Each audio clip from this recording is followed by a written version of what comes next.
গত বছর ৫ই অগাস্টের পর থেকে যখন দখলদার ইউনূসের বাহিনী পুরো বাংলাদেশকে দখল করলো, একটা জঙ্গি রাজ্যে পরিণত করলো, একই সাথে ইউনূস এবং ইউনূসের বাহিনী যেই কাজটি করেছে সেটি হচ্ছে বাংলাদেশের যে গণমাধ্যম আছে তাকে সম্পূর্ণভাবে নিয়ন্ত্রণ করে ফেলা, গণতন্ত্রের টুটি চেপে ধরা এবং তাদেরকে এমন একটা অবস্থার মধ্যে রাখা তারা যেন সত্য খবর কোনোভাবেই প্রকাশ করতে না পারা। আমরা দেখেছি দিনের পর দিন মিথ্যে সংবাদ, প্রোপাগান্ডা, মুক্তিযুদ্ধ, বাংলাদেশ আওয়ামী লীগের বিরুদ্ধে ইচ্ছে মতো মিথ্যে সংবাদ। ইউনূস তার নিজে ট্যাক্স ফাঁকি দিয়েছে, সেটির একটি সংবাদও বাংলাদেশের কোনো সংবাদ মাধ্যমে আসেনি।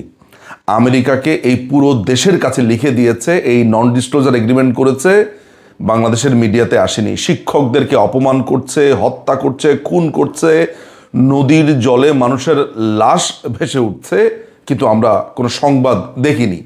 বাংলাদেশের বিরুদ্ধে ক্রমাগত ষড়যন্ত্র হচ্ছে। বাংলাদেশের গুরুত্বপূর্ণ একটি সংবাদও যেটি অ্যাপারেন্টলি ইউনূসের বিরুদ্ধে যায় আমরা কখনো দেখিনি যে ইউনূসের বাহিনী বা ইউনূসের নিয়ন্ত্রিত গণমাধ্যম সেটি প্রকাশ করেছে। কিন্তু তারই বিপরীতে আমরা দেখতে পেয়েছি যে পশ্চিমবঙ্গের অত্যন্ত অত্যন্ত স্বনামধন্য যেই মিডিয়া আজ-তাক বাংলা, তারা দিনের পর দিন সত্য সংবাদ প্রকাশ করেছে।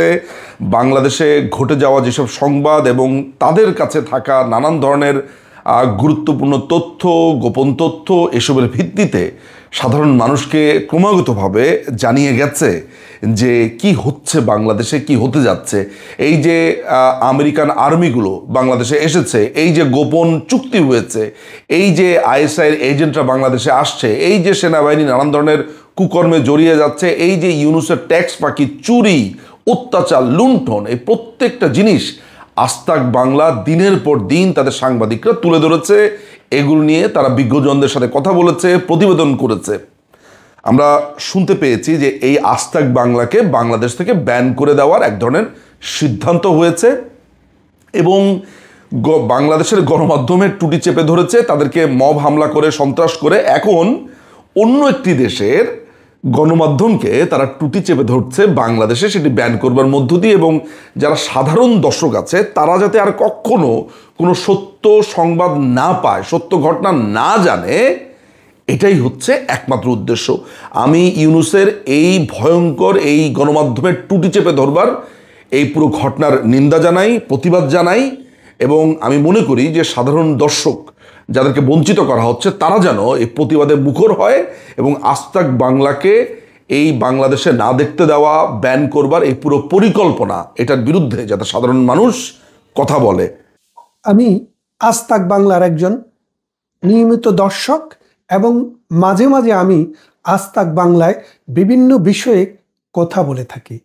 এই আজ-তাক বাংলা বাংলা চ্যানেলটি সারা বিশ্বের বাঙালির একটি প্রাণস্পন্দন এবং এটি সারা বিশ্বের যেখানেই বাঙালি আছে, সে বাংলাদেশে হোক, ভারতে হোক, আমেরিকায়, অস্ট্রেলিয়ায়, কানাডায়, যেখানেই হোক, তারা বাঙালির পক্ষে, বাংলা ভাষার পক্ষে, বাংলা সংস্কৃতির পক্ষে কথা বলে। এই বাংলাদেশে সাম্প্রতিক সময়ে আমি শুনছি যে ইউনূস সরকার আজ-তাক বাংলা বাংলাদেশের দর্শকরা যেন না দেখতে পারে সেই জন্য বাংলাদেশে বন্ধ করে দিচ্ছে। আমি এর তীব্র নিন্দা জানাই এবং প্রতিবাদ করি এবং আমি মনে করি আজ-তাক বাংলার মতো আধুনিক সংস্কৃতিমনা এই চ্যানেলটি টিকে থাকা, বেঁচে থাকা এবং বাংলাদেশি দর্শকদের জন্য উন্মুক্ত থাকা খুবই জরুরি। ডক্টর ইউনূসের সরকার পেশিবাদীর যে নতুন তথ্য নিয়ে এসছে, সেই নতুন পেশিবাদী রূপ আমরা দেখছি। আমরা মনে করি সরকারের এই সিদ্ধান্তের তীব্র প্রতিবাদে সবাইকে অংশগ্রহণ করা উচিত। বাংলাদেশের অন্তর্বর্তী সরকারের যে প্রধান, যে পাপেট প্রধান মোহাম্মদ ইউনূস, আমি তাকে চাচা ইউনূস বলি, জামাতের প্রধান মোহাম্মদ ইউনূস, তার যে কার্যকলাপ এই বাংলাদেশে 5ই অগাস্ট 2024 উনি টেক ওভার করেছিল 8ই অগাস্ট 2024 থেকে আজ পর্যন্ত, এবং যেসব ঘটনা বাংলাদেশে ঘটাচ্ছে, আমাদের পূর্ব দিকে একটি রাষ্ট্র, বাংলাদেশের সঙ্গে আমাদের যে সৌহার্দ্য, যে রিলেশনশিপ, নিশ্চিতভাবে 71-এর পর থেকে 2024 অবধি মধুরই ছিল, কারণ বাংলাদেশ আমাদের ওপর অনেক কিছুর জন্য নির্ভরশীল ছিল এবং আমরা চাই যে আমাদের আশেপাশে, ভারতের আশেপাশে যে রাষ্ট্রগুলো আছে তাদের সঙ্গে ভারত তার ডিপ্লোম্যাটিক রিলেশনশিপ স্ট্রং এবং একটা স্ট্রং বন্ডের মাধ্যম দিয়ে এগিয়ে যাক। আমরা কারোর সঙ্গে শত্রুতা চাই না। কিন্তু এই মোহাম্মদ ইউনূস যেদিন থেকে এলো, বাংলাদেশের জমি, বাংলাদেশের জল, বাংলাদেশের বায়ু বিক্রি করে দিল এই 53 বছর পর পাকিস্তানের আইএসআইকে। যে পাকিস্তানের আইএসআই এই বাংলাদেশের রাজাকার, তাদেরই পূর্বজ যে মহিলাদের তুলে দিয়েছিল, এই রাজাকার যে বাংলাদেশের রাজাকাররা ছিল, সেই পাকিস্তান আর্মি যে লক্ষাধিক বাংলাদেশের মহিলার ওপর নির্যাতন অত্যাচার করেছে, 53 বছর রেড কার্পেট দিয়ে এই চাচা ইউনূস তাদের আবার দেশে ঢোকালো এবং বিভিন্ন জায়গায় অফিস খুলে দিয়েছে। এগুলো মিথ্যে নয় চাচা ইউনূস, এগুলো মিথ্যে নয় যে মার্কিন যুক্তরাষ্ট্র সেনা আজকে বাংলাদেশের চট্টগ্রাম এবং কক্সবাজার ঘুরে আছে এবং সেন্ট মার্টিন আইল্যান্ড তারা নিজেদের ঘাঁটি বাড়াবার জন্যে একটা নকশা তৈরি করেছে, প্ল্যান করেছে।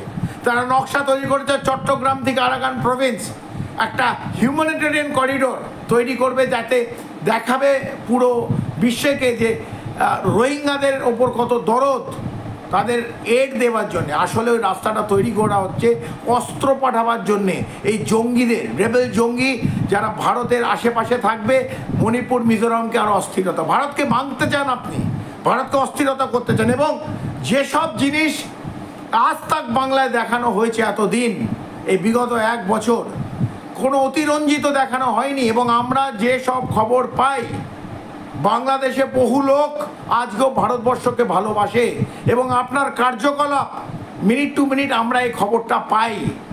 তো এই খবরটা যখন পাই, পুরো বিশ্বকে জানাতে হবে যে আপনার মতিগতি, আপনি বাংলাদেশকে নিয়ে ভারতকে যে ভাঙার চেষ্টা করছেন, সবাইকে জানাতে হবে। এবং বাংলাদেশে একটা বৃহৎ যে নাগরিক আছে, 18 কোটির মধ্যে একটা বড় অংশ আপনার বিরুদ্ধে, সেটাই আমরা দেখাই যে বাংলাদেশের জন্যে, বাংলাদেশের ভালোর জন্যে এই ঘটনাগুলো আমাদের দেখাতে হয়। এবং তার থেকে বড় হচ্ছে ভারতকে বাঁচাবার জন্যে, আমার ভারতের ওপর যেন আঁচ না আসে, তাই সত্যি ঘটনাগুলো আমাদের টিভিতে দেখাতে হয়, আমাদের পোর্টালে দেখাতে হয়। তাই আজ তাক বাংলা কোনো ভুল খবর দেখায় না, আজ তাক বাংলা কোনো অতিরঞ্জিত প্রোপাগান্ডা চ্যানেল নয়। এইখানে যেটা হচ্ছে বাস্তবে সেটাই আজ তাক বাংলা দেখায়। এইটা আপনার এই ঘিলুতে পরিষ্কার করে নিন, কারণ ভারতের ওপর যদি কেউ অশান্ত করতে চায়, ভারতকে ভাঙতে চায়, ভারত সেটা বসে দেখবে না। এবং আমি একজন ভারতের নাগরিক এবং একজন সামরিক বাহিনীর প্রাক্তন হয়ে আমি এটা দেখতে পারবো না, আমি জানাবো। এবং আমরা খবর পাই, আমাদের লোক আছে এবং আপনাদের সামরিক বাহিনী বহু অফিসার আমাদের সঙ্গে কোর্স করেছে, আমার সঙ্গে কোর্স করেছে, আমরা তাদের চিনি, আমরা তাদের সঙ্গে কথা বলি, আমাদের পুঙ্খানুপুঙ্খ খবর আছে আপনি কি মতিগতি, আপনি কি করতে চান। এটা আপনাকে সাকসেস আমরা দেব না, করতে দেব না। আপনি সুপ্রিম কোর্টে যান বাংলাদেশের, আপনি হাইকোর্টে যান, আমাদের বয়ে গেছে। ভারতের দিকে যদি অশান্ত করতে চান, ভারতকে ভাঙতে চান, দরকার হলে আপনার ওই লাল চোখ আমরা নীল করে দেবো। এই বার্তাটা যেন মোহাম্মদ ইউনূস, এই জামাতের লিডার চাচা ইউনূসের কাছে পৌঁছে যায়।